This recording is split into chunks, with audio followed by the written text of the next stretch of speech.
Hey everybody, welcome back to Grain Markets and Other Stuff. It is Wednesday, March 24th. It's about midday here.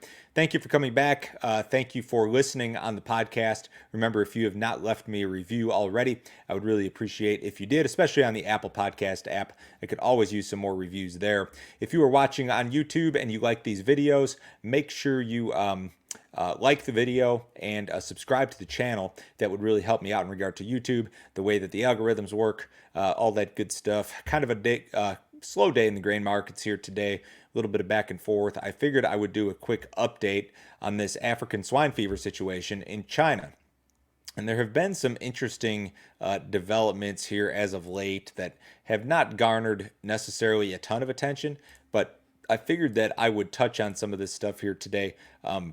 Just because I've been seeing some more headlines kind of here and there. It doesn't seem to be anything significant, but maybe this is a little bit of a red flag potentially for Chinese grain demand, for Chinese oilseed demand. It's probably too early to say that, but you try to get out in front of these potential issues if you can. And I don't think this is going to turn into anything big again, but you never know. So let's look at some of the recent headlines. This is the first one that I think was reported as of late, back in January, that China reported an African swine fever outbreak in one of the provinces. It was very, very small on a farm with about 1,000 pigs, killed 214 of them, according to the statement. So is that a lot, grand scheme of things? No, it definitely is not. But that was back in January. Now, to go to something a little bit more recent, the next most recent one, I think, was February 25th. We saw that there's a new milder variant of African swine fever in China, which sounds good, but it's still African swine fever. And what exactly does milder mean? I'm not quite sure about that. They're making it sound as if it's not necessarily as deadly, but maybe more contagious and harder to detect. We're not exactly sure about this, but this was February 25th was when this particular article was printed in Reuters. Now, to go with something even a little bit more recent than that, let's see here. We've got March 5th. On March 5th, there was a report that China confirms African swine fever outbreaks in a couple different provinces. Again, these were small issues. 38 pigs on a farm of 127 hogs in one case, and then 10 in another case. 5 had died. So again, a very small issue here being reported by the government. The thing about this that is maybe a little bit of a head scratcher is that I think a lot of people think that China underreported African swine fever last go around. Could this be the same thing? I don't know. The verdict is out. Let's keep moving forward here. March 9th. The Chinese government reported yet another outbreak in one of the same provinces. Same deal, like 10 animals here, 2 of them dead, is what the Ministry of Agricultural and Rural Affairs said in a statement. So that's just this month on March 9th. And then the most recent one was out today, and this was kind of the reason that I decided to go ahead and record this episode today. China reports African swine fever outbreak yet in another place. 466 pigs, 280 of them dead. Now, grand scheme of things, of course, these are pretty small numbers. They really shouldn't be hugely consequential, I wouldn't think. Now, the next thing that I want to do is look at some of the markets, and you guys can decide. I have no conclusion on this, but I'm going to show you some stuff that could tell you maybe one thing or the other. Let's look at Dalian meal prices on the Dalian Commodity Exchange in China. They've fallen quite a bit. You've seen a fairly drastic fall from January down through the lows that were posted earlier this month, and then we've seen just a little bit of a rebound. So that was a fairly substantial fall in meal prices. That's the argument that I would make, and that kind of lined up with where that first headline was regarding African swine fever. Is that a coincidence, or is there something to it? I really don't know. It's tough to say. Let's take a look at, let's see, here's a live, they trade live hog futures in China. This is the most active September contract, and they rallied quite a bit beginning in January. a fairly substantial rally, as a matter of fact, and they've backed off a little bit since, but still much higher levels in that market than what we've seen in January. I do have a Dalian corn chart somewhere, which I can't seem to find. But by those two markets, I mean your big feed product has declined. Your hog market in China is elevated, certainly from where it was in January, although it's backed off a little bit. Is that enough to draw any sort of conclusion? I really don't know. Now we have some other charts here that can kind of tell you the opposite. Oh, here's my Dalian corn chart. Let's look at that real quick. I found it.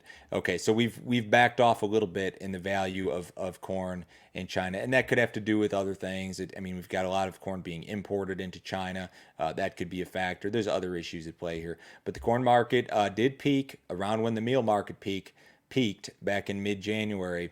Is that a coincidence that we started to hear reports of ASF again back in that time frame? I don't know. I don't know if anybody else does either. I'm sure there's somebody in China with some additional inside information, but that person is not me.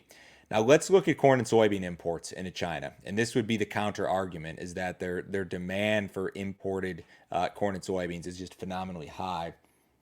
This is let's see, this is soybean imports from all destinations, and you see that USDA is projecting a new record for this marketing year. And we've already sold a ton of beans to China. We've already shipped a ton of beans to China out of the U.S. Brazil is in the process of shipping a whole bunch of beans to China. So that would make you think the contrary, that no, there's no problem here. Maybe some of these domestic feed prices, like your meal prices, your corn prices, maybe they've declined just because they've got more imports. You know, I believe that it is still very competitive and makes a lot of financial sense for importers in China to import these products. I did have a corn import chart as well. If I can find that, no idea where it went. Let's see here. That's soybeans. But the corn import chart, if I can dig it up here, is even more impressive. It's like they're going to import 3 times more corn into China this year than they've ever imported before, and that number may even be light in itself. Let me see if I can dig that chart up here real quick. Hang on one second. That's soybeans. Here's my China corn chart. Okay, so here's your corn imports into China from all destinations, which you can see are just like off the charts high this year. And they're gonna, like I said, they're gonna triple the previous record. They might quadruple the previous record before this is over. So again, is this a red flag when it comes to ASF? No, I don't think that it is.